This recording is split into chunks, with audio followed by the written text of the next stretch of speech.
From Keene in the Shire, the Liberty Media capital of the world, this is Daryl W. Perry, host of FPP Radio News for Wednesday, September 20th, 2017. Silver is trading at $17.32 per ounce. Gold is valued at $1,313 per ounce. Bitcoin is trading at 3.9 cents, and the average price of Bitcoin is $3,947.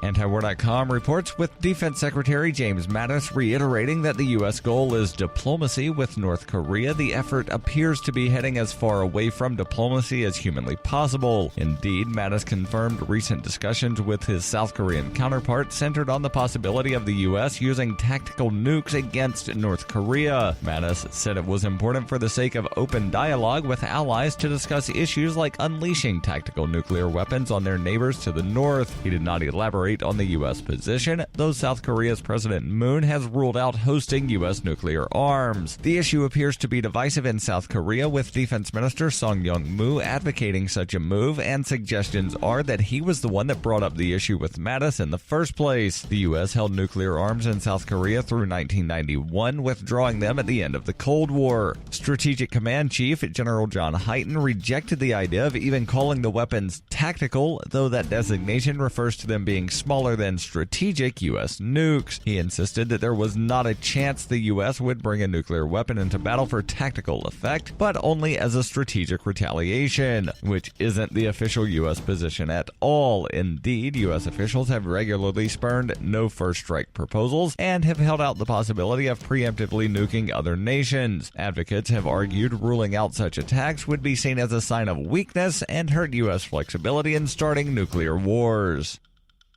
In 2115 New England, there are no borders, no states, and no regulations, yet never has a more peaceful and prosperous place existed. Faced with the prospect of waning power, Mr. Drake intends to replace the anarchy of New England with a government. Anarchy in New England by Joe Jarvis is available from Amazon.com and all major bookstores.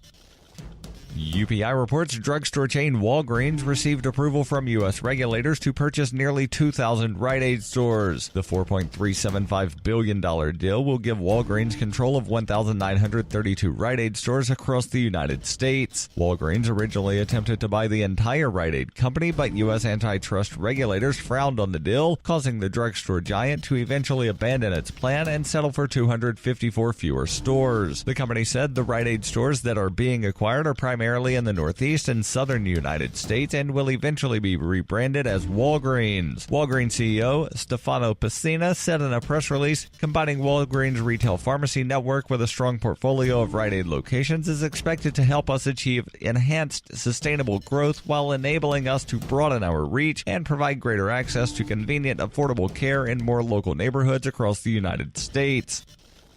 For over 40 years, Roberts & Roberts Brokerage has been a trusted source for buying and selling precious metals. Gold, silver, platinum, and palladium. They don't feed the banks. They're Bitcoin preferred and have removed the minimum purchase amount for all orders paid in the digital currency. Call Roberts & Roberts Brokerage today for knowledgeable advice on buying and selling precious metals and a forward-thinking approach to new technologies. 800-874-9760 or visit online at rrbi.co.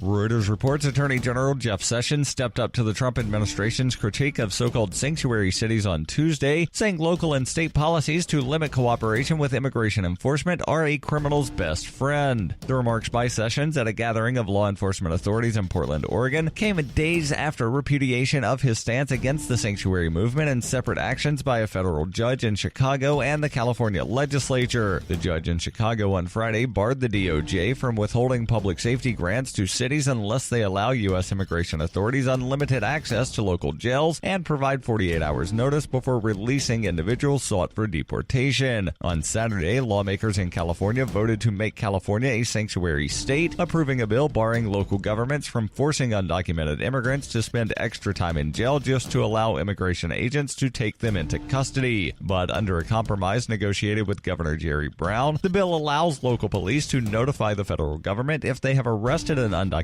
immigrant with a felony record. It also allows immigration agents access to local jails. This has been FPP Radio News. Online at fppradio.com.